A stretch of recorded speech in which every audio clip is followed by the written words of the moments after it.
Bienvenidos a Mezclas Abruptas, yo soy Susana Medina. Recuerden que además de encontrar un episodio semanal en cualquier plataforma donde escuches podcasts, Mezclas Abruptas tiene un frente completamente musical en Ibero 90.9. Ponle al radio, en la FM o en línea los jueves a las 3 p.m. para escuchar los selector sets que armo con mucho amor y me parece que con muy buen gusto.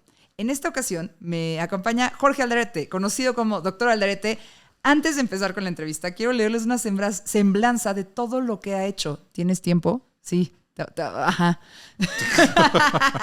De hecho, le pedí ayuda a la inteligencia artificial para que me ayudara con un resumen breve y ejecutivo. Y de todas formas, no es tan breve porque hay mucho que contar de tu vida.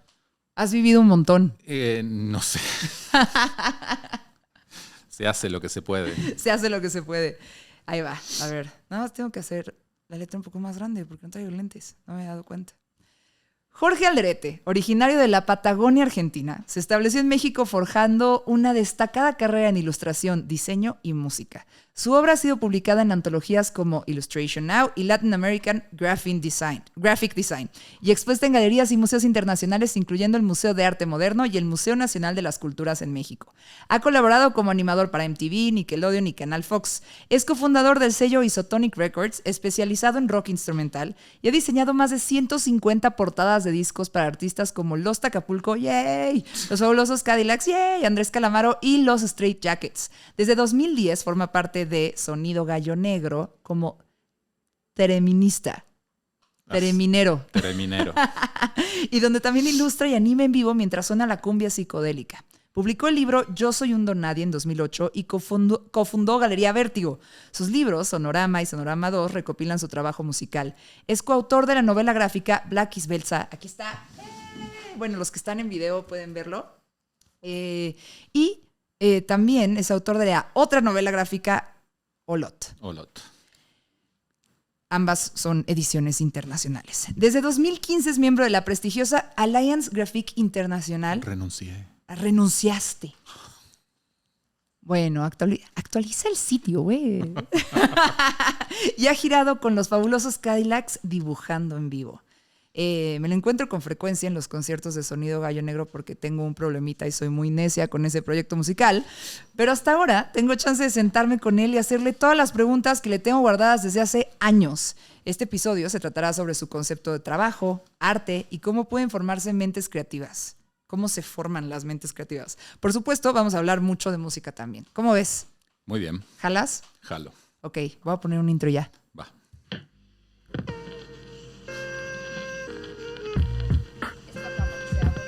¿No? Mezclas Abruptas con Susana Medina. Ok. Como eres músico, te toca las preguntas de calentamiento que le hago a todos los músicos que vienen a Mezclas Abruptas. Ok. Sí.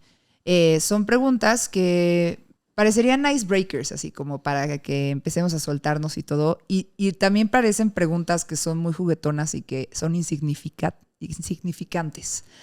Pero en realidad tú crees que Me estás está dando más miedo ahora. respondiendo una tontería, una boludez. Ajá. Y en realidad estás reflejando mucho sobre tu carácter, tu moralidad. ¿Va? Son puros casos hipotéticos y vamos a jugar un poquito, ¿ok? Ahí va. Un día en una película, que creo que era de Gwyneth Paltrow, era una que se subía al metro o no se subía al metro y su vida cambiaba y era diferente. Pero creo que eran diferentes finales, ¿no? La vida funcionaba diferente. Creo que en esa película, porque es justo en Londres, alguien dice que los ingleses vienen con todas las canciones de los Beatles precargadas. Como, ¿te acuerdas cuando el iPod traía precargado un disco de YouTube horrendo? Sí. Si los latinos, tú que has colaborado, siendo argentino y has colaborado con músicos latinoamericanos de todo el continente, ahí te va. Si los latinos naciéramos con discos precargados en nuestro cerebro, ¿cuáles serían? Tienen que ser 3 discos. ¿3 discos? Sí, uno tiene que ser mexicano, otro tiene que ser argentino y el otro puede ser de lo que sea, porque pues tú eres esas 2 cosas. O sea, no yo. Los Latinoamérica. Ajá, Latinoamérica. Familia unida. Bueno, es más fácil, creo. Ajá. Más fácil que si tuviera que elegir los míos. Ah, sí, sí, sí. Bueno, pero siendo latino tú también hubieras nacido con esos 3 discos, entonces Sí, pero... escoge unos que te gusten a vos. ¿Y ves cómo si estás revelando algo de ti? No, está bien, pero yo seguro elegiría otros 3 discos. Ok. Seguro me precargarían esos porque los tengo precargados de alguna manera, creo. Pero... Ok.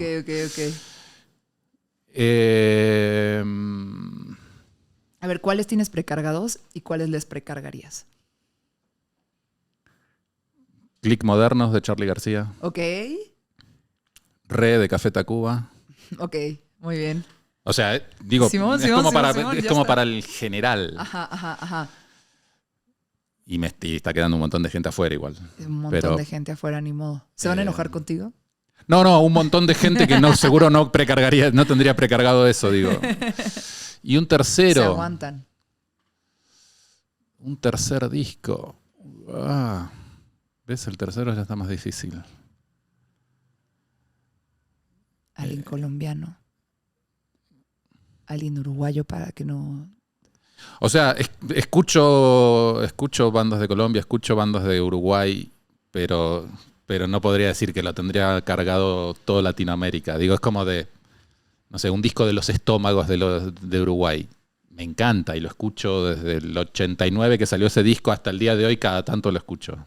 Ok, Pero no. pero No para todos. No, o sea, no es para todos. algo de pop. Algo de pop. Lo que pasa es que, ¿ves? Ahí, yo habiendo nacido y crecido en Argentina, mi concepto del pop es muy distinto al concepto del pop que hay en México. No pasa nada. Para mí, pop es Soda Stereo. Y no sé, y eso descarta a Cabás, Flans y todas esas... Luis Miguel. Luis Miguel, por supuesto, está descartadísimo, pero... o sea, yo creo que el concepto que tenemos en el sur del pop Ajá. es pop rock, en realidad, Ok, al final. ok. Pero quizás un disco de Soda Stereo también, digo, al final estoy metiendo 2 argentinos. No pasa nada. No quiero hacer nacionalismo porque no me... Yo creo que los mexicanos también preferiríamos. ¿No pondrías uno de los fabulosos Cadillacs? O los Straight Jackets. Ellos eran de Estados Unidos, ¿no? Ellos son Latinos, gringos. Ajá.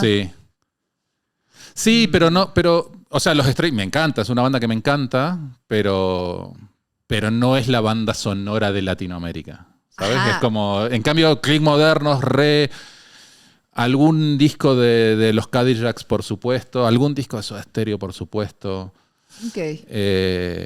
Perdón, pero dejaría fuera a Caifanes y a todos esos que no... Está bien. que- Pongan Caifanes. Oye, o sea, algo que es importante de esta pregunta es que vas a determinar un poco cómo van a pensar y qué les va a gustar el resto de su vida a los latinoamericanos. O sea, puede ser que unos digan, no, odio que me hayan precargado a Charly García. Y otros van a decir, ya, esto va a definir todo lo que haga para el resto de mi vida. ¿Estás de acuerdo con tu decisión? O sea, ahí tienes un montón de responsabilidad hipotética. Simón. Sí. Sí. Ok, siguiente pregunta. A ver, tú que has trabajado con tantos músicos mexicanos y que de alguna forma has hecho un acervo y has recopilado muchísimas cosas de la cultura mexicana. Y me gustó muchísimo, vi una entrevista tuya donde te decían que estás rescatando la cultura popular mexicana y tú les dices, no estoy rescatando nada, está viva, está allá afuera, voy a las luchas, ahí están, ¿no sabes? Ujú. Ajá, sucede todo el tiempo. Y entonces pensé, mira, en un momento como bien de relaciones internacionales, la 4T decide como, híjole, vamos a rehacer el escudo nacional. En lugar de que sea un águila parada sobre un nopal devorando una serpiente, queremos una nueva toma, un escudo B. Y como pues estamos siendo como muy solidarios con nuestros amigos hermanos latinoamericanos, le vamos a decir a un argentino que lleva un montón en México, que nos conoce re bien. Eso es funa, seguro. Ajá, Eso es como de- sí. No, aguanta. Es con humor. Deciden. Funa segura, o sea, se va a ofender muchísimo la población, pero a ti te dicen, hazlo Ajá. o te sacamos del país. Tienes que hacer el nuevo escudo nacional de México, ¿qué le pondrías? ¡Wow! ¡Wow! Le vas a poner a un santo, un microbús, un cactus, un nopal. Ah, nopal no puedes. O sea, no se puede elegir nada de lo que yo estaba, digamos. Podrías. Sí. Em, Un luchador devorando un taco, devorando un taco de nopales sobre un trompo de pastor. Una vez vi un proyecto de rediseños de banderas, hipotético, Ajá. y donde invitaron a un montón de mexicanos a rediseñar la bandera de México. Y un amigo hizo una que era una bandera rosa mexicana, Sí. con una tortilla en el medio. Era buenísima. Como Japón, Ajá. pero sí, era buenísima. Wow. Alejandro Magallanes. Ah, ok, sí. Era buenísima, Ajá. se la criticaron muchísimo, pero él lo hacía totalmente convencido de, pero esto es México, o sea, Sí. ¿sabes? No, Como... es un gran resumen. Lo que pasa es que, claro, ahí entran en juego un montón de cosas como de exaltación nacionalista. Que tú no sientes. ¿O sí? Pero yo no siento, no por ser argentino en México, tampoco la siento mucho de Argentina, la verdad, es como de, sí, está todo bien, pero al final yo creo que esos nacionalismos mal encarados son una cagada al final, es para peor siempre, ¿sabes? Es como... Siento que de alguna forma tiene que tener sentido del humor ese rediseño del escudo nacional.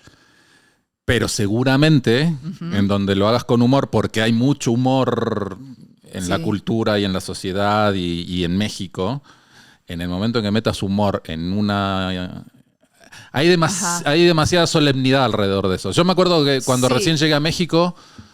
es correcto. Y de repente me invitaban a una entrevista, me decían, no podés hablar mal del presidente. No, o sea, me dieron una lista de cosas que no podía mencionar. Te estoy hablando a fines de los 90. Sí. Como a Manu Chao, que le fue re mal. Que, por ejemplo, sí, ¿sabes? Es como... Sí.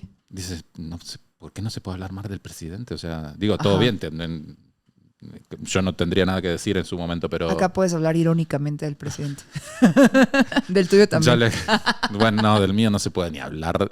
O sea, no se puede hablar seriamente de esa persona. Como de... ¿Viste cuánto salió a partir de una pregunta de juego? ¿De qué? De una pregunta de juego. Que rediseñaras el escudo nacional. No respondiste. ¿Ofreciste No la idea de alguien más? No, sí, contrataría a alguien. Ajá. Se lo subcontratarías a Magallanes. Sí, seguramente. Ok, ahí te va. Tú eres intérprete de Theremin. Ajá. Theremin. ¿Cómo se dice? Theremin. Theremin. ¿El instrumento es ruso? Sí. El instrumento lo inventó un ruso. Ajá. Estaba en Nueva York cuando lo inventó, pero básicamente lo inventó un ruso. Qué bien. Bueno, ahí te va. Así que no sé a quién le corresponde la nacionalidad del invento. Lo voy a intentar explicar. A ver. ¿Qué es el Theremin? Es como una barrita que tiene como dos antenas y se genera un campo electromagnético entre esas dos antenas y tú lo interfieres con tus manos, el campo electromagnético, o sea, en diferentes lugares de ese como cuadrante tocas y se hacen diferentes sonidos así como marcianos, espaciales. Básicamente es eso, o sea, es una caja de madera con un circuito electrónico, es uno de los primeros, no sé si el primero, pero uno de los primeros instrumentos electrónicos que se inventó. Sí. Y eso genera un campo electromagnético que conforme metes tus manos los vas comprimiendo o descomprimiendo y eso genera sonido. Oye, fíjate que un día vino el Cha de Fobia y Moderato y Gran Sur aquí. Ajá. Y yo le pregunté, como él también trabaja en diseño e ilustración y es parte de su carrera y es diseñador gráfico de profesión inicial, le dije, ok, si la música fuera una pintura, ¿qué elemento, cómo contribuiría el bajo a esa pintura? ¿No? Pues sería el lápiz, sería el color, sería qué. Y entonces te voy a hacer la misma pregunta así de bien difícil a ti. Si la música fuera una pintura, ¿qué estaría haciendo el Theremin en la pintura? Nada, te las puse bien difícil, ¿verdad? No tanto. Okay. No, porque creo que de alguna manera pasa un poco lo mismo en la música. Digo, salvo cuando hay intérpretes del Theremin que son virtuosos, que que son pocos, yo no soy de esos, Ajá. donde puedes interpretar más melodías y O tal. sea, no te En estoy dando la general, razón, me en pareces general- bastante bueno. No, pero en general, y es un poco lo que yo hacía al principio, sobre todo al principio Ajá. en Gallo Negro, o sea, porque yo cuando empecé a tocar el theremin no sabía ni tocarlo, era como de... Entonces lo que generaba o lo que trataba, o mi intención con el instrumento era generar atmósferas. Y creo que en una Ok. pintura eso también aplicaría, o sea, generar una atmósfera, y en general es una atmósfera muy etérea y misteriosa, si se quiere. Entonces cuadra bien y puede cuadrar bien también en una pintura. Ok. Creo que por ahí. Entonces, en una pintura podría ser como, a ver si entendí, como los espacios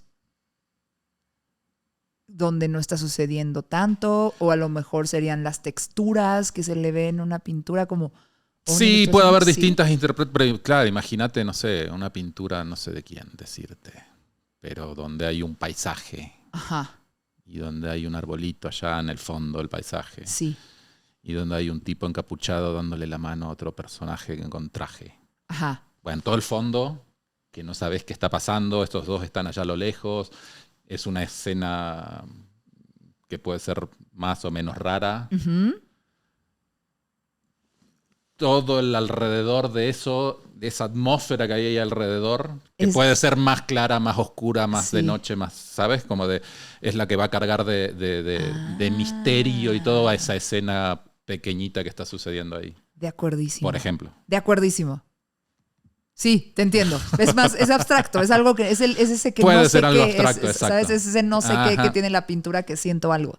Ah, y que además te hace sentir, o sea, un poco como en los conciertos de sonido Gallo Negro, sí estamos echando cumbia y bailando, pero también se siente un poco un ritual extraño de criaturas, probablemente satánicas o alienígenas, que están pasando por un proceso de purificación. Ajá. Ajá, o de llamado, o de, ¿sabes? Es que Como pasó eso convocar cuando, al líder. cuando lo probamos por primera Ajá. vez al theremin. Digo, a ver, de entrada es un instrumento raro. Sí, De entrada no es un instrumento vinculado para nada a la música tropical. ajá. Y cuando lo probamos por primera vez dijimos, funciona, sí funciona. O sea, de alguna manera Refunciona. conectó Sí. con esa música. Digo, luego Pone han una- empezado a aparecer más proyectos tropicales donde incluyen theremin y demás, pero en su momento era como de, era una mezcla rara. Incluye la mística, hace que se Ajá. sienta mística la situación. Ahí te va, fin del juego.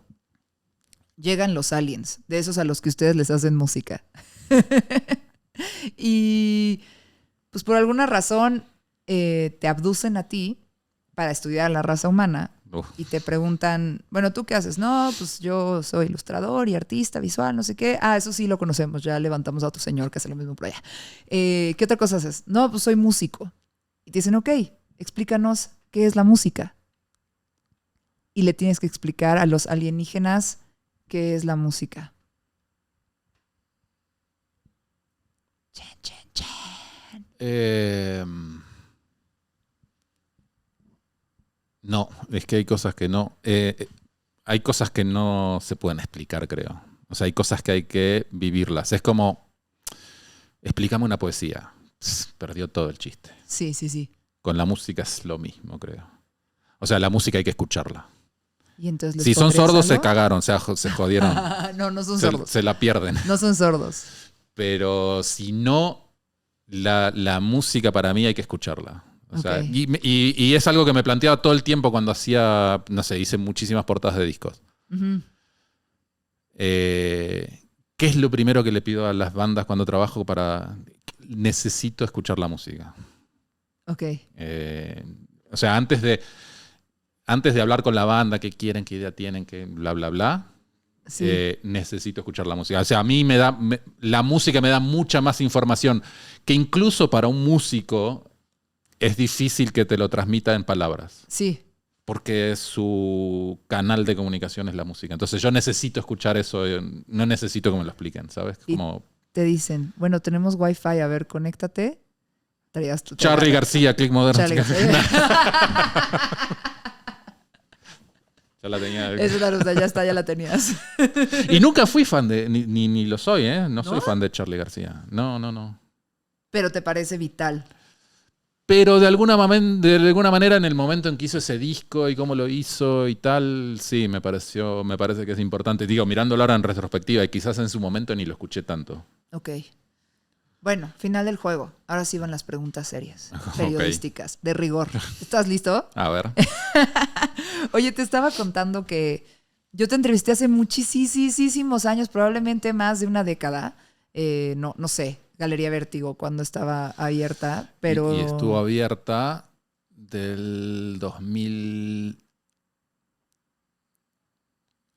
Abrimos con el H1N1, ¿qué fue? ¿2010? Ajá. Y cerramos con el COVID. Ah, wow. Tuvimos 10 años justo. Ok. Pues sí, mira, entre pandemias. Más o menos. Nada, estaba yo en una transmisión especial y me dijeron, vas a entrevistar al doctor Alderete, es una leyenda, sé muy respetuosa, ya sabes, así, muy solemnes, pero pues ¿Quién dijo? este señor hace las portadas increíbles de Lost Acapulco y a mí me encantaba Lost Acapulco. Y nada, de ahí he seguido tu trabajo mucho gráfico, pero ahorita que me puse a acosarte en redes sociales y en tu sitio web para ver todo lo que estabas haciendo, descubrí que tienes novelas gráficas. Sí. Y es algo que yo no sabía y me llama muchísimo la atención porque me parece un gigantesco compromiso cuando alguien se compromete o se pone el reto de hacer una novela y gráfica el doble. Y nada, quisiera que me contaras primero cuál es la diferencia entre Blackis Belza y Olot, que es la más reciente. Que es la más reciente. Y también quiero saber qué tan arduo fue ese trabajo, si ese compromiso, o sea, ¿cómo te dejó?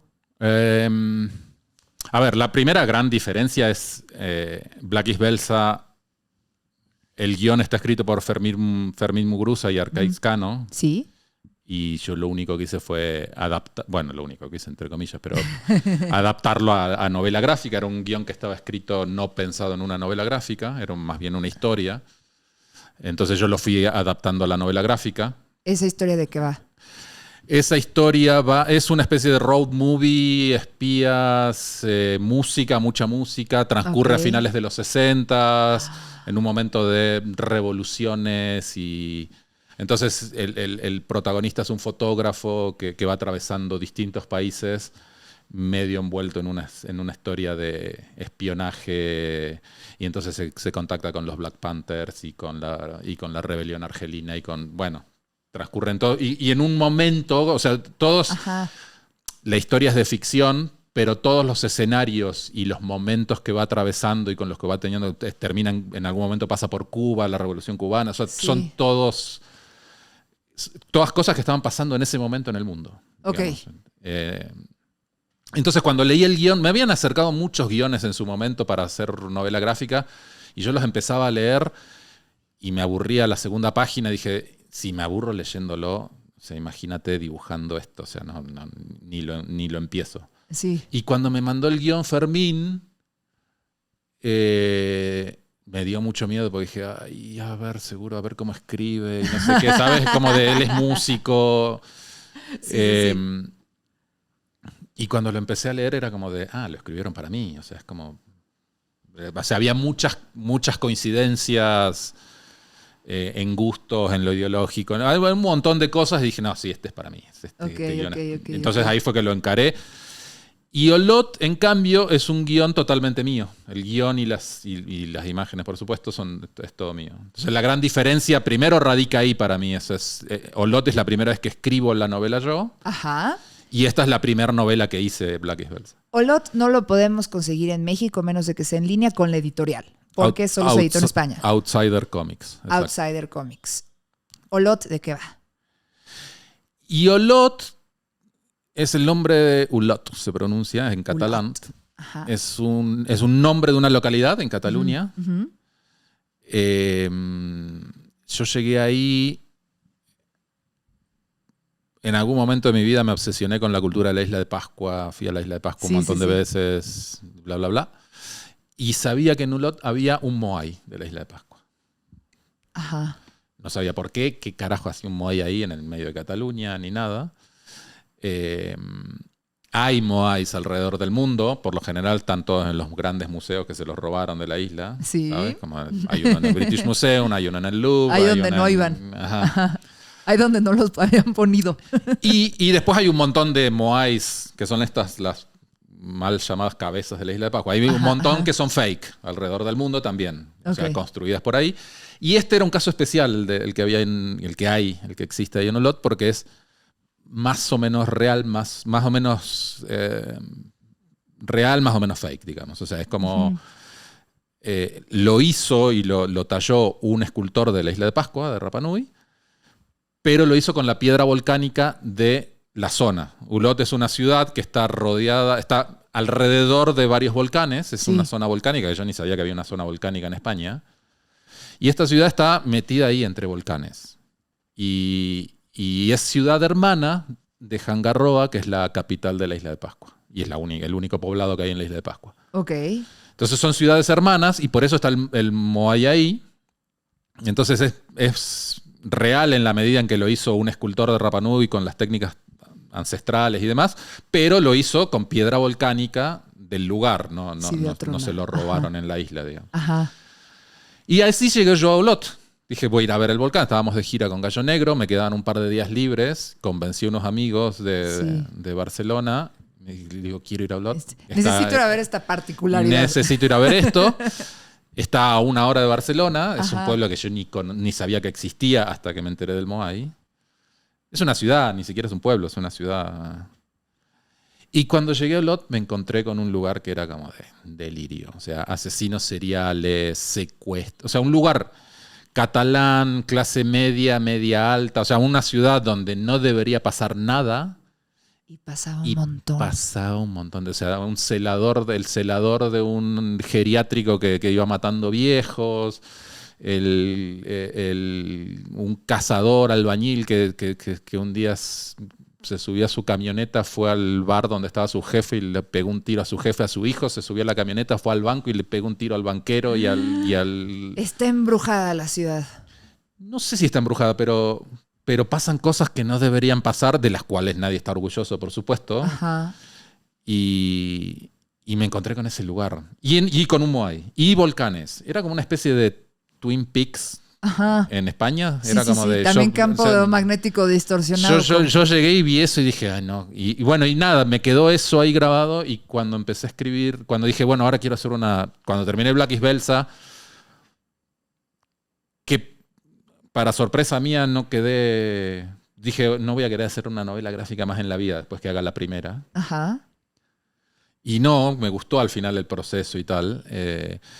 Y cuando la terminé dije, bueno, la siguiente la quiero escribir yo. Quiero tener yo el control de todo, digamos. No de controlador, sino de que me gustaría hacer algo mucho más cercano a mí. Sí. Y nada, se me ocurrió... Cuando conocí Olot dije, este es el escenario ideal para mi historia. Entonces, claro, mientras voy contando mi historia, voy contando todos estos casos reales. Entonces es medio ficción, medio documental, un poco, digamos, como... Ficción basada en hechos reales. Situada en hechos reales. Sí, exacto. ¡Qué hermoso! Oye, pues ya tocando ese tema, sobre todo la parte de que a mí me impresiona porque pues, representa un montón de trabajo y un montón de compromiso con un proyecto que hay que pensar de 2 formas. Y de ahí yo te quería hacer una pregunta. Ya que tú toda tu vida, has llevado una vida creativa. Y tanto el arte y la expresión y tu visión del mundo se ha vuelto tu trabajo. Entonces yo quería preguntarte si tú tenías una definición personal de trabajo. Así como tienes la de música que le dijiste a los... Cuando alguien te dice trabajo, ¿a qué lo asocias? Es complicado, digamos, porque siento muchas veces que la palabra trabajo está asociada a... en estas sociedades ultracapitalistas en las que vivimos, está asociada a explotación y a una cosa mala. Por otro lado, es una necesidad bastante indispensable para comer, sobrevivir. Para sobrevivir. Uh-huh.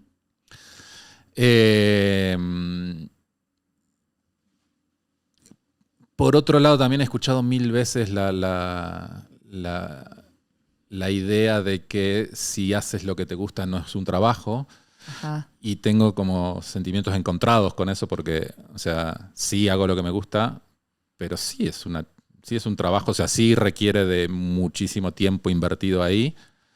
Y de hacer cosas que a lo mejor no te dan ganas de hacer. Y de hacer cosas que a lo mejor no te... O sea, sí, esa parte también existe, digamos. Pero yo creo que eso existe con cualquier cosa. O sea, si todo fuera demasiado fácil, también perdería el chiste. Es como de... Sí, sí, sí. Y en cambio, cuando le inviertes esfuerzo, tiempo, a veces hasta dinero, digo, pero cuando eso requiere, no quiero usar la palabra sacrificio porque no lo siento así, pero cuando requiere esa inversión de esfuerzo, también es más satisfactorio cuando es el resultado, ¿sabes? Cuando está el libro ya listo y como... entonces, tengo como sensaciones encontradas. O sea, por momentos parece que trabajo es una mala palabra, pero es claro, yo pienso en mi trabajo y digo, si tuviera que estar, no sé, paleando tierra para cavar pozos, digo, si sería una mierda, me querría matar. Uh-huh. Pero no significa que el trabajo que yo hago no le invierta esfuerzo, tiempo y nada, mucho sudor y lágrimas. O sea, en resumen, yo también puedo decir que la forma en la que abordas el trabajo, o si te ponen la palabra trabajo enfrente, está bien asociado a la satisfacción. O sea, que sabes que va a costar trabajo, pero totalmente. Que te va a llenar. Sí, totalmente. Ajá. Ok, ahora bien. Voy a mi pregunta que te quería hacer desde hace unos años nuevos. En una presentación de Sonido Gallo Negro, en un año nuevo, en una fiesta de año nuevo, creo que no fue este último año nuevo, porque andaban en otro lado, andaban en Los Ángeles, algo así. Sí. O sea, no fue este del 2025, fue para el 2024. Y fue aquí en Reforma, en el foro ese gigantesco, hicieron una fiesta así gigantesca. Y subiste, o sea, algo que pasa con Sonido Gallo Negro es que además de tocar el teremín, Aldrete de repente agarra y se pone a dibujar y luego lo anima en vivo y entonces mientras estás bailando y así, estás así como celebrando, invocando a los aliens y todas esas cosas, estás viendo unos visuales increíbles que están sucediendo orgánicamente conforme, o sea, no, ahí se te ocurren, ¿verdad? No es como que traes así de, ahorita ya sé qué dibujos voy a hacer, ya sabes. Tengo una especie de guión. Ya. Como si fuesen las partituras. Ajá. Pero que en realidad lo cambio todo el tiempo. O sea, es Sí, como de. sí. Es para que no te agarre. Para que no me agarre el pánico de la hoja en blanco ahí en el momento. Pero es como para tener una seguridad y de. Si pasara eso, acá tengo lo que necesito hacer. Oye, pues bueno, estábamos ahí. Y siendo Año Nuevo una celebración tan wholesome, la palabra en inglés, pero tan familiar, tan de amigos, tan bonitos. Subiste a tu hijo a hacer esa chamba, a que te ayudara. Fue como traer a tu hijo al trabajo un día.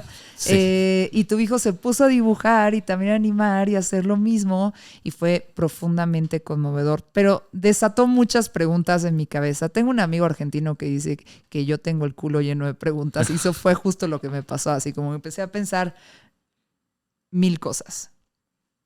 ¿Puedo empezar? A ver. Una que a lo mejor también puede estar como relacionada a cómo te educaron a ti. Pero a mí me gusta mucho dibujar. Yo no me dedico a eso. Lo disfruto mucho. Sí, bueno, dedicas. Me dedico a eso. Sí.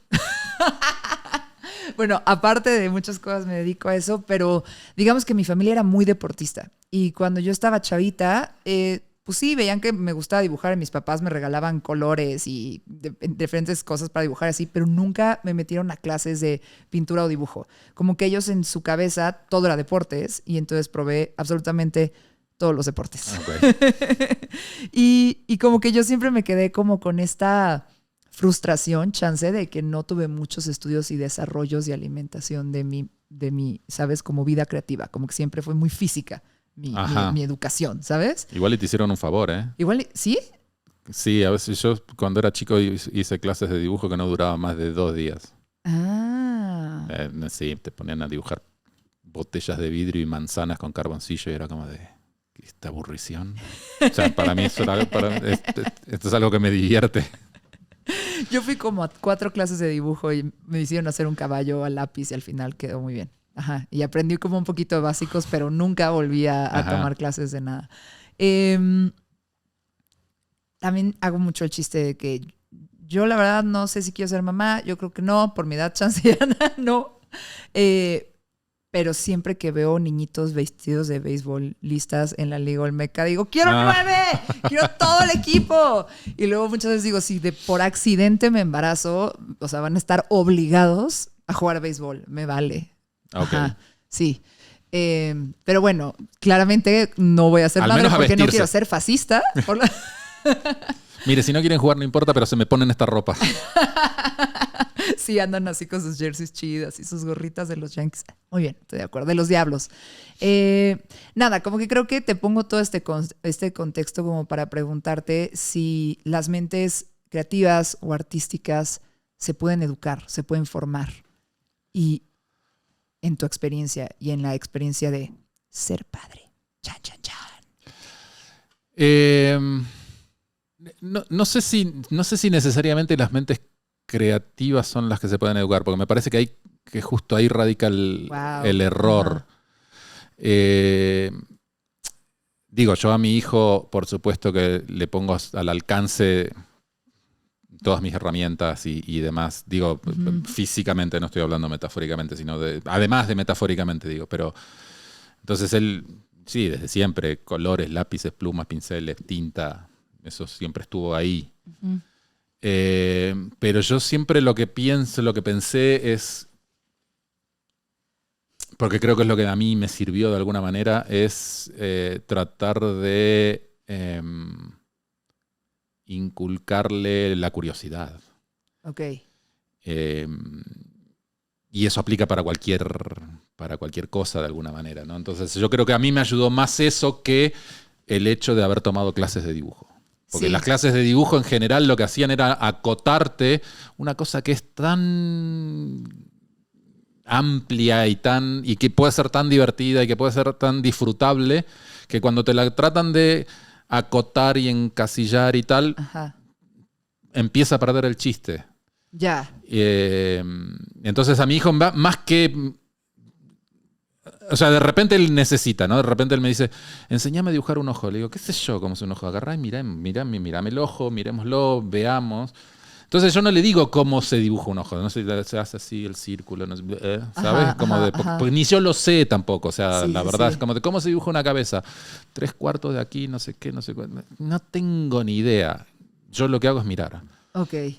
Y creo que de alguna manera eso ayuda, digamos, y eso es como de, a ver, ¿cómo es una cabeza? O sea, hay que mirar y ser curioso y interesarte por las cosas. Y el dibujo quizás es una herramienta que te sirve para entender eso que estás mirando, o no. Sí. Pero me parece más importante eso, más importante que pensarlo, porque yo creo que eso, insisto, el error por ahí es ese, es decir, quiero que sea creativo. Y es como de, le voy a mandar a clases de dibujo, le cagaste las ganas de dibujar que tenía, ¿sabes? Como... Y aplica igual con la gente ya grandota que de repente dice, ay, quiero ser creativa o quiero hacer algo artístico, tengo, ¿cómo lo puse acá? Puse como, no tendencias creativas, pero quehaceres creativos, no sé, que de repente mucha gente que a lo mejor estudió ingenierías o cuestiones que tienen que ver con administración y como que ya más grandes de repente se dan la oportunidad de tener aventuras creativas, aplicaría igual, ¿no? Sí. O sea, aprenderíamos igual de grandes que de niños, o nos desarrollaríamos, o se nos incentivaría de la misma forma. Supongo que sí. Digo, a ver, el cerebro de los niños es una esponja, entonces yo cuando nació mi hijo, creo que aprendía más yo de él que él de mí, me parece, porque era como de... Es que sí, o sea, me hizo acordar mucho cuando recién llegué a México. Cuando recién llegué a México, conocía muy poco de México, muy poco de la cultura, digo, salvo lo básico, ¿no? O sea, Latinoamérica, bueno, sí, viste El Chavo del Ocho.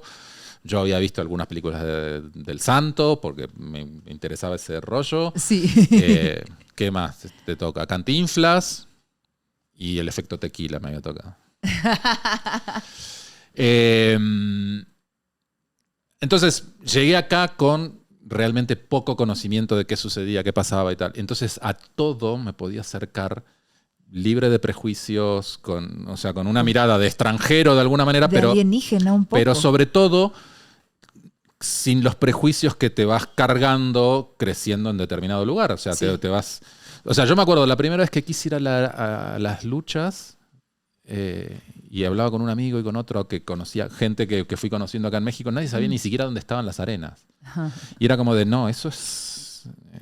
no, nosotros no vamos ahí. Es como, eso es para otra gente. Eso es para... Y, Sí, y era sí, como sí. de... Amigos ya, mexicanos. A mí, sí. Así, ajá. A mí me vale. Digo, yo justo no tengo ese prejuicio. Sí. Yo era igual. Sí, yo aquí no tengo a quién reportarme, entonces me da igual. Un poco eso. Sí. Y cuando nació mi hijo me di Ajá. cuenta que el mundo él lo veía así.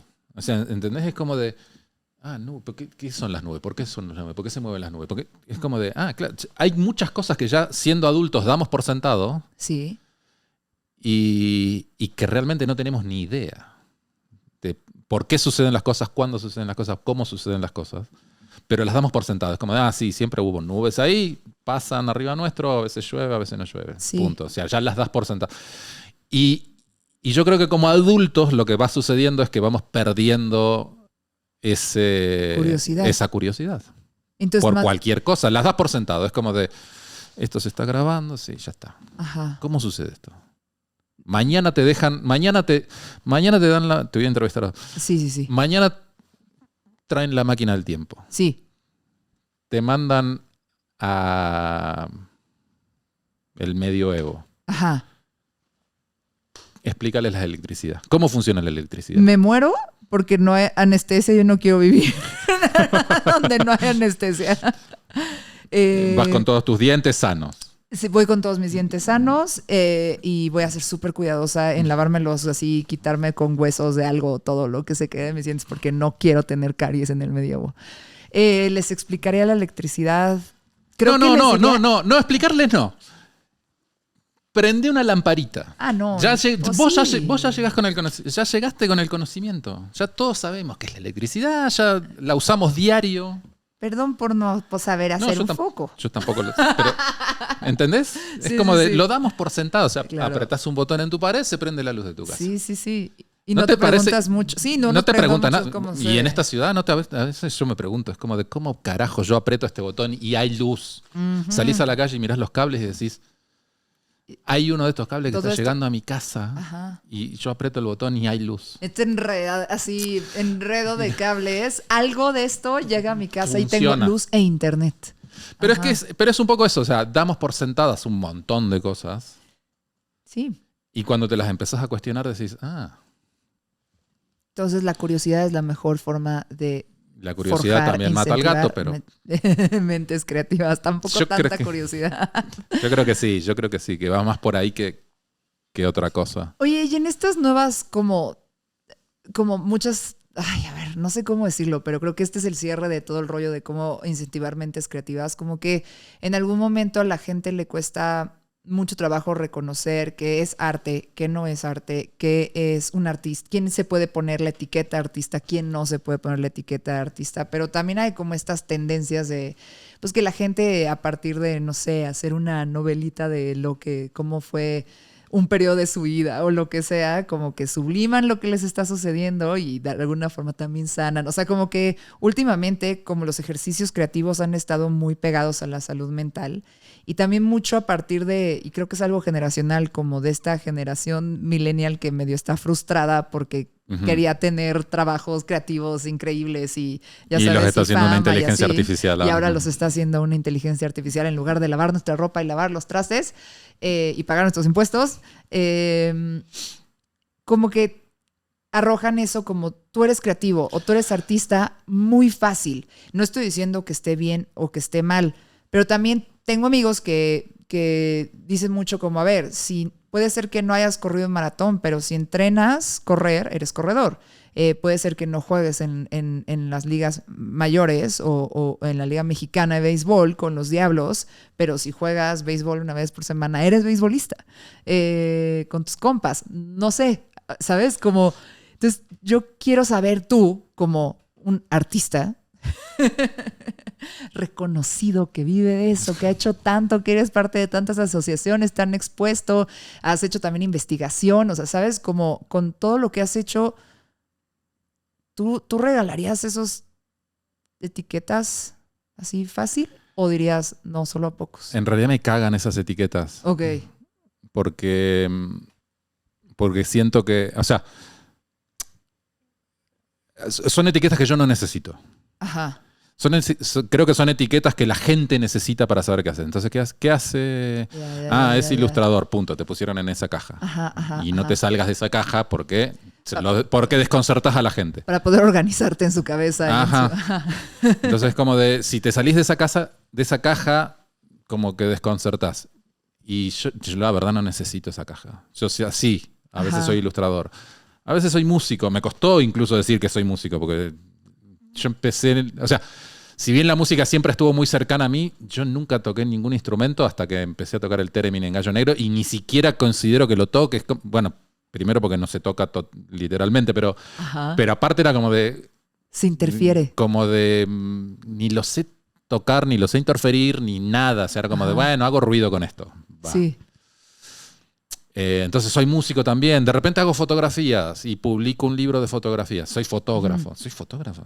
Me da igual. Cuando estás fotografiando, eres fotógrafo. Pero lo que suele pasar es que si te meten en esa caja, a mucha gente ahí se queda metido. Ya. Y es como de, yo no necesito la caja. Yo hoy quiero ser fotógrafo, voy a sacar fotografías. Mañana quiero ir con mi libreta a dibujar nada más, voy a dibujar. O no. Es como de... Yo siento que al final esas etiquetas lo único que hacen es condicionarte de alguna manera. Porque hay mucha gente que funciona así. Es como de... ¿Pero qué? ¿Pero sos ilustrador o sos fotógrafo?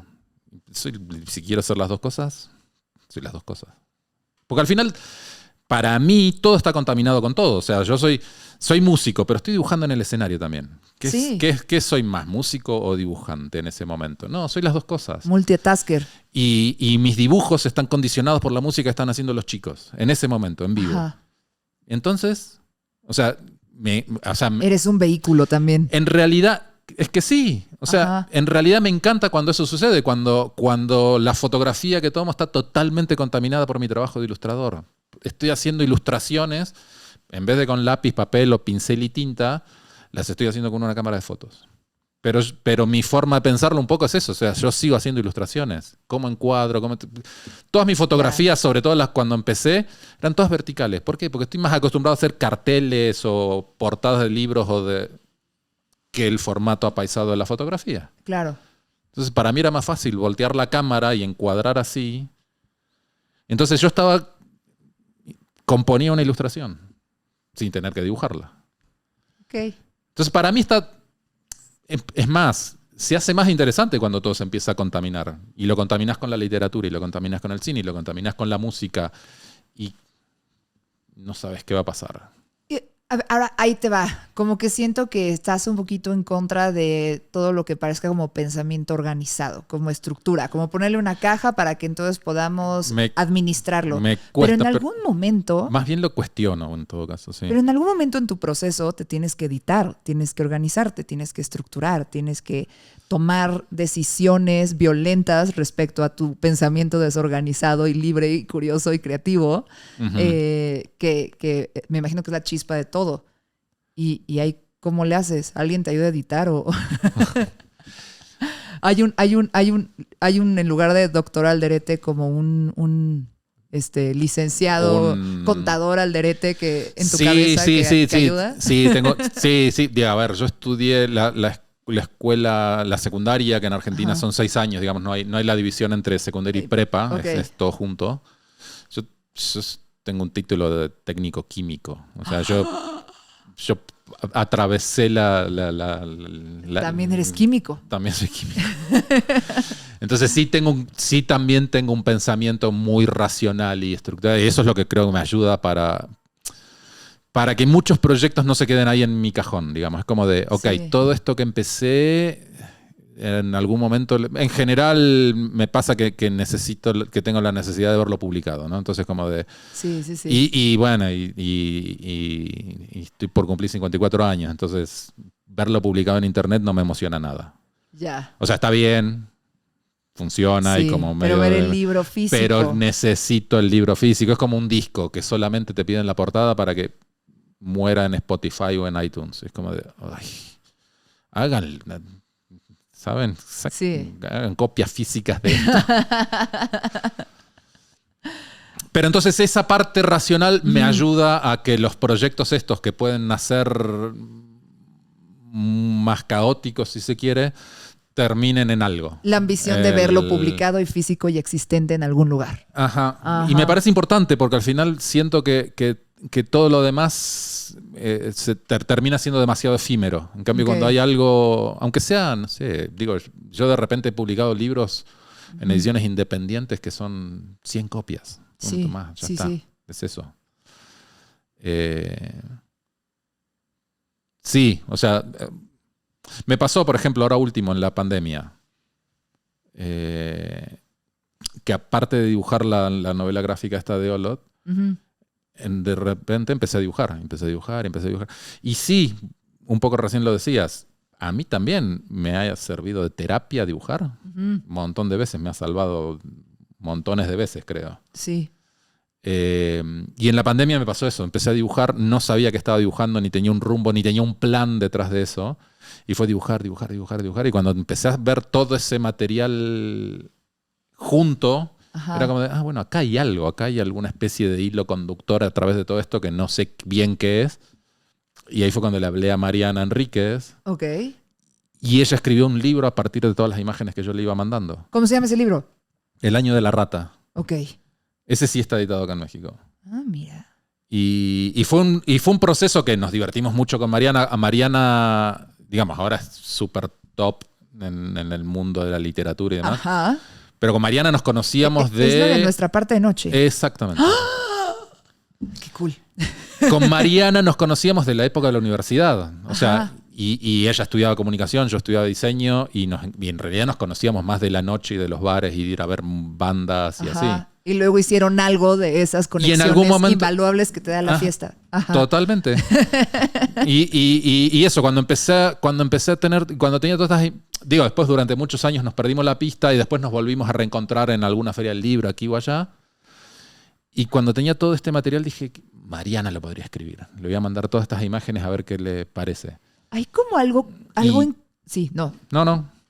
Algo como... O sea, ahorita que estás diciendo, porque al final es como una conexión bien...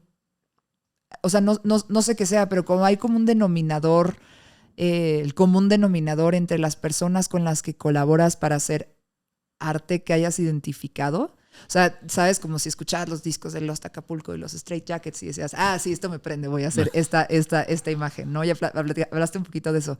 Pero a lo mejor cuando, pues en esta situación que el flujo es diferente y el producto final es diferente, así de, mira mis dibujos, mira, se me ocurrió una novela. Entre esas personas, Mariana... los Straight Jackets, los Cadillacs. ¿Tú has visto un común denominador de la gente con la que te entiendes para colaborar? Yo creo que sí. Digamos, nunca lo analizo demasiado, pero sí creo que para mí sí es importante. Me pasaba mucho con las bandas, sobre todo, pero en general sí es importante que exista una conexión más allá de lo estrictamente laboral, digamos. Más allá de, me vas a hacer la portada de un disco. Yo soy diseñador en ese caso, o artista, o lo que quieran. Y entonces yo lo podría hacer. Y tuve muchos problemas cuando estudiaba, porque cuando yo estudié, la línea sobre la que la universidad donde iba trabajaba era el racional funcionalismo, y entonces es como de, no se tiene que ver la mano del diseñador detrás de cada... El diseñador puede trabajar para cualquiera. Y dije, no, las pelotas, o sea, yo no quiero trabajar para cualquiera. O sea, primero, hay mucha gente ahí afuera con la que no coincido, no quiero trabajar con esa gente. ¿Para qué me complico la vida? ¿Para qué me amargo la vida solo? Sí. Necesito que haya una complicidad más allá de lo... ¿En cómo ven el mundo? De lo estético y de alguna forma. Ok. ¿Valores? Valores también. O sea, Sí he dicho que no a trabajos que era como de, con esa marca no, ni de casualidad jamás trabajaría. O sea, que me han llegado trabajos así de, queremos que hagas esto para Tommy Hilfiger. No, paso. Dios, no quiero trabajar con esa marca. No quiero trabajar con esa marca. No tomo café de Starbucks. No entro a un Starbucks, aunque sea el último café del mundo. No voy. Yo Pero sé que sí es una... del puesto que se pone afuera de mi casa. Ahí está. Sí. Que me vendió un Nescafé, pero bueno. Soluble, sí. Sí. Yo sé que es una tontería. Ajá. O sea, yo sé que a Starbucks le vale. Ajá. Yo estoy bien conmigo mismo. y bueno, me elijo algunas de esas batallas, las elijo algunas porque no podríamos hacer nada. No podrías usar Adidas, no podrías comprar en Walmart, no podrías hacer nada si tenés algún conflicto ético o moral con lo que sea. Tajante con el capitalismo, sí. Hay que participar de alguna forma. Ajá. No nos queda de otra. Sí, no podemos caminar descalzos. Ajá. Y hoy por hoy no sé hacerme unos tenis, por ejemplo. Como yo no puedo enseñar la electricidad a los del medievo. Y entonces, bueno, con algunas cosas es como de, bueno, perdieron, los elegí ustedes, nunca voy a pisar este local. ¿Sabes? Es así. Ajá. Pero no sé por así qué. funciona. No sé por qué Todo derivamos esto acá. derivamos acá de cuál es el por común denominador el con la común gente denominador. que colaboras. Sí. Y en general, yo creo que, y volvemos a lo mismo, es gente que cuestiona todo. Okay. O sea, es como de... No sé, yo no sé si me crié así, pero aprendí a vivir así. Hay que cuestionarlo todo. Sí. No hay que dar nada por sentado, ¿sabes? Es como de... No, esto es así, no es porque es así. Ajá. Porque alguien vino y te dijo que esto es así. O sea, como de... No. Mínimamente cuestionarlo, por más que después estés de acuerdo, ¿no? O lo que sea, pero mínimamente cuestionarnos todo, porque igual se está yendo toda la mierda, pero... Entonces el común denominador, gente que se cuestiona. Sí. Y que cuestiona. Sí. Ok, ahora sí, nos quedan 4 preguntas, ¿ok? Una la quiero hacer porque como que tuve esta imagen en mi cabeza de Alderete chiquito que lo llevaban de la mano a unas cuadras de su casa a sus clases de Theremin. No, no Sería una cosa existió, bien pero... rara, ya sabes, como Sí. para una idea de una película, un personaje como de Wes Anderson estaría bien, así como llevan al niño a las clases de Theremin. Y ya dijiste que lo aprendiste solo, pero como que al final a mí se me hace, la única vez que toqué o interferí en un campo electromagnético de Theremin. No, tomé clases de Theremin, ¿eh? En algún ¿Dónde? momento fui a tomar clases de Theremin. Ah, sí. O sea, Ok. empecé solo y dije esto es como imposible de controlar. Aparte sin tener ningún tipo de conocimiento de música. Nunca tuve Perfecto. clases de música, nunca estudié música. Entonces hubo un proceso técnico. Hubo un proceso Mejor técnico. para mi pregunta. Ajá, ok. ¿Cómo es ese balance entre el conocimiento técnico, sobre todo de un instrumento que pues, se siente más como un instrumento de un ingeniero que, ¿sabes? Como de un intérprete.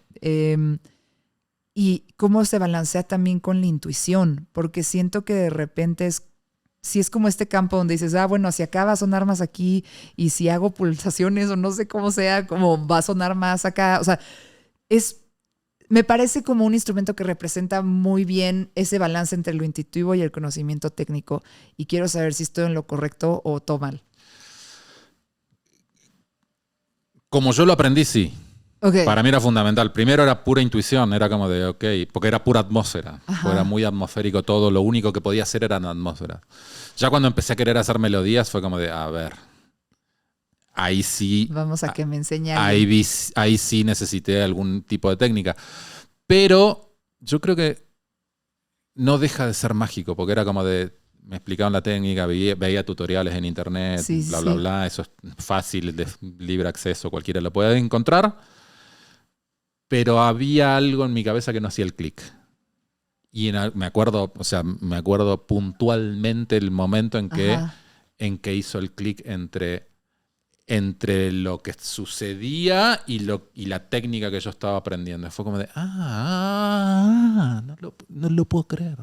De repente algo hizo sentido. De repente algo hizo clic y a partir de ahí fue un poco perfeccionar la técnica y demás, pero pero sin ese clic inicial era como de... O sea, y yo iba a las clases y yo le dije a mi profesor de Theremin, que es músico, o sea, él puede agarrar una partitura y leerla en el Theremin. Yo no tengo ni idea, yo nunca tuve formación musical. Le digo, es que sí, todo bien, pero no entiendo, yo no sé cómo se... Bueno, vos hacele, me decía. Vos hacés así. Y al principio era como muy repetición. Y en algún momento hizo clic. Fue como de, esto era. Ya cuando hace el clic es muy fácil entender. Sí. Es como, sí, ya, para acá. A Pero antes de ese clic no hay ni siquiera hay forma de que te lo expliquen y que digas que racionalmente lo... ¿Sabes? Bueno, al menos a mí esos me clics pasó. luego pasan con la psicodelia, ¿no? O sea, también. Creo que de repente ahí se conectan, Ajá. es como, esta carpeta está conectada con esta otra carpeta, ya entendí. Y Ajá. muchos años de terapia te pudieron haber encaminado hacia eso, o, ¿sabes? Como Pero en algún momento haces... Pero hay cosas que de repente ahí. no las entiendes hasta que las entiendes. Hasta cuando las... Ajá. Que es como un switch. Yo siempre digo que es como un switch. Una vez en un concierto Sonido Gallo Negro, ya lo conté en el episodio de Rolí, de repente así... ¿Qué? Ya lo voy a decir. Estaba yo y había comido tantito chocongo. Ajá. Y mis amigas también, pero estaban también tan como echándose drinks, estaban muy felices. Entonces yo dije, yo tengo que ser la responsable. Entonces ya nada más yo me quedé así con mi honguito viendo Sonido Gallo Negro. Y en lugar de bailar, como que me quedé ahí en trance viendo las ilustraciones y me fui para adentro. Así, a mí estaba en mi cabeza. Y de repente, entre la cumbia, escuché, bueno, hola. Habla el hongo.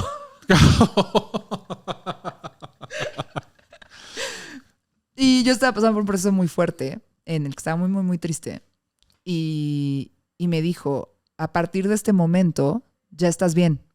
Sí, y no solo eso, siempre estuviste bien, siempre estuviste en lo correcto. O sea, como un poco de... Pero no lo veías. Tenía razón, claro. sí.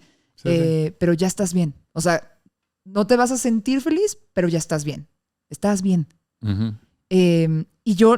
Fue el clic. Como que sentí que me hizo un switch así en la cabeza, como que ya estás bien. Y en efecto, al día siguiente, 1 de enero, yo ya estaba bien. Como, estoy bien, ¿sabes? Estaba Sí. No es que te borraron la memoria. Bien. Digamos. Y es algo que pues solo... Obviamente había trabajo personal hecho ahí, pero como que solo en la psicodelia, si te lo cuento, parece una obviedad para cualquier persona, pero no lo entiendes hasta que lo entiendes. No, es hasta que lo entiende la gente de adentro, las ratitas que están operando dentro. Sí. Pero es lo mismo, digo, y con la terapia pasa un poco lo mismo. Digo, es como de, hay un momento en que decís, ¿para qué mierda estoy viniendo acá? Sí. Y venís y vas, hasta que en algún momento hace clic.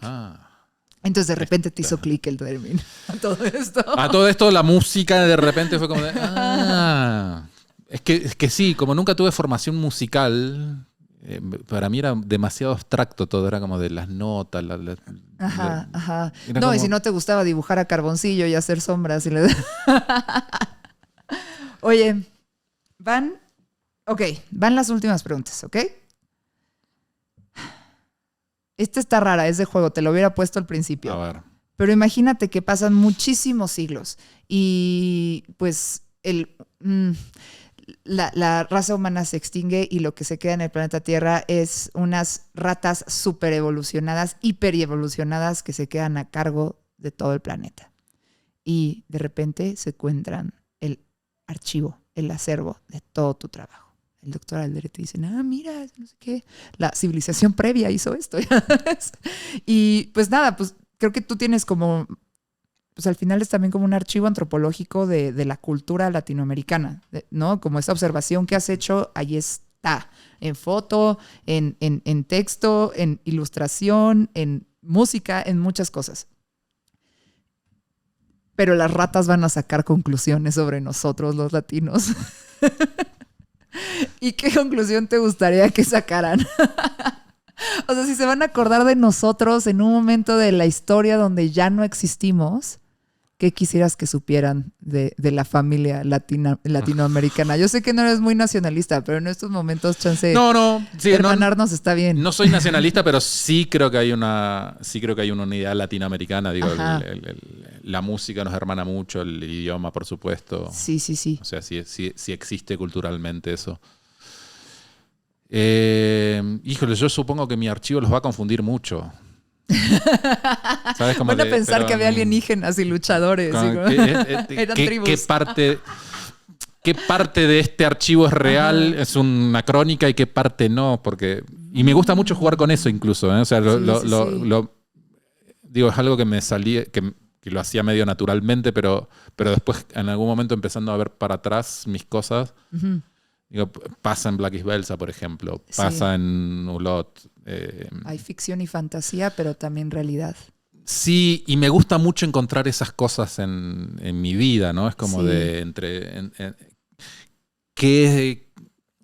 no sé, me llama la atención, me da curiosidad de alguna manera. Ahí encontré mi camino de la curiosidad, supongo.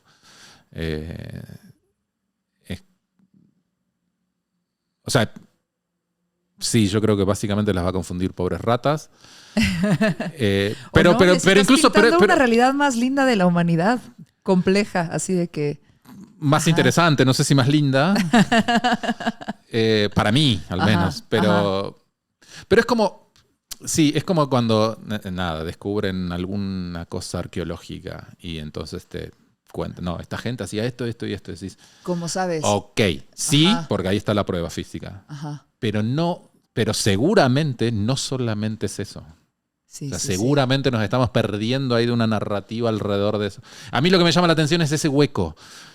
Y creo que de alguna manera eso es lo que me pasó un poco con la Isla de Pascua. Hay una historia que se sabe. Ajá. Tiene un montón de huecos. Porque llegaron barcos esclavistas y se llevaron a todos los escribas y a todos los sabios y demás. Entonces hay un montón de huecos en la historia de la isla. Sí.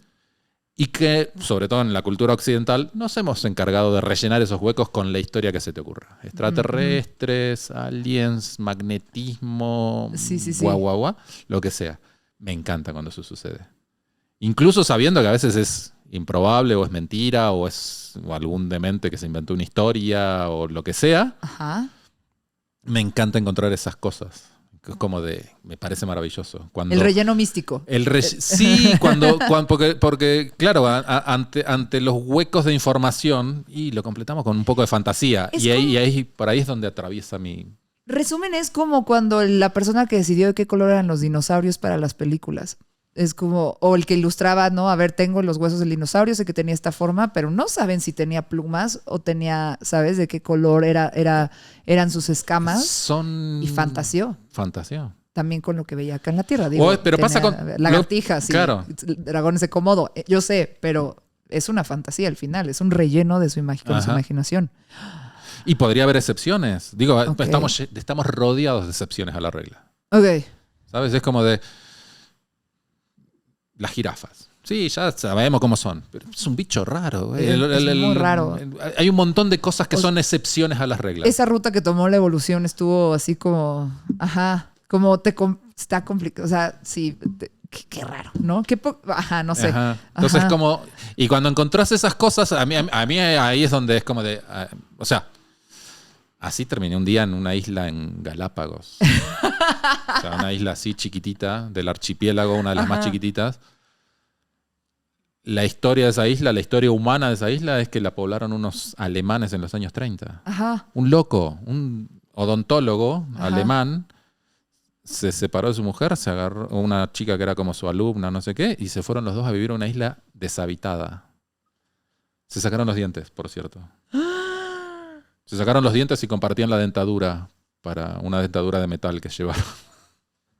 Para que no les agarre la carie como te podría pasar en el medioevo. Y se fueron a vivir a una isla y empezaron a publicar sus historias de los nuevos Robinson Crusoe en una isla deshabitada en las Galápagos.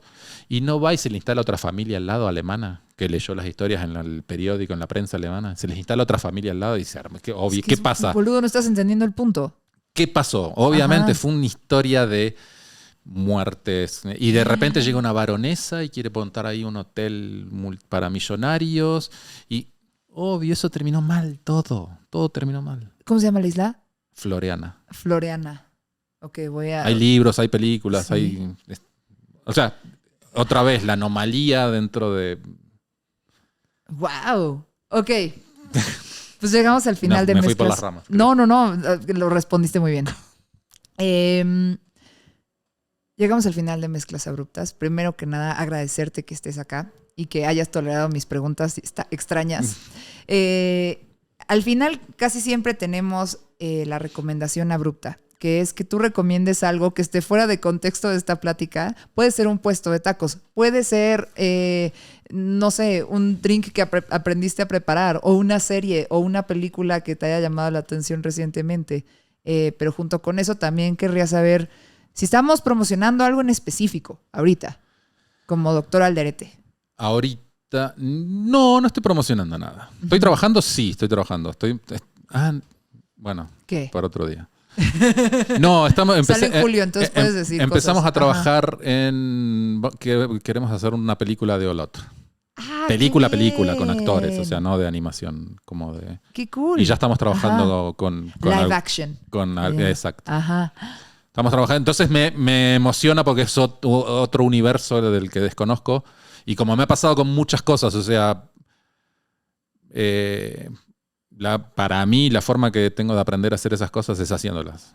Okay. Está bien, una película es un poco más compleja de muchas cosas que he hecho. Sí. Pero dije, el camino es haciéndolo. O sea, no me voy a poner a estudiar cine ahora. El camino es haciéndolo. Oye, ¿y la recomendación abrupta?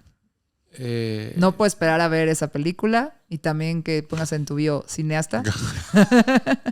Pero la recomendación abrupta. Una recomendación abrupta. Inesperada. A lo mejor no sabemos si te gustan las telenovelas turcas, ya sabes, de las que salen en Netflix. No, ya sé qué. Ajá. Mira, Brand New Cherry Flavor. Ok. ¿Qué es eso? Una miniserie ¿Dónde está? en Netflix. ¿Y de qué va? No les voy a decir. Vayan. Véanla, porque el nombre no te dice nada. Sí. Brand New Cherry Flavor es como Ajá. yo no lo hubiese visto con ese nombre. Sí. Y la vi y lo que me gustó fue como de, bien, engañaron al algoritmo. Alguien logró engañarlo y decirle a Netflix que esto era viable. Hicieron la miniserie. Ajá.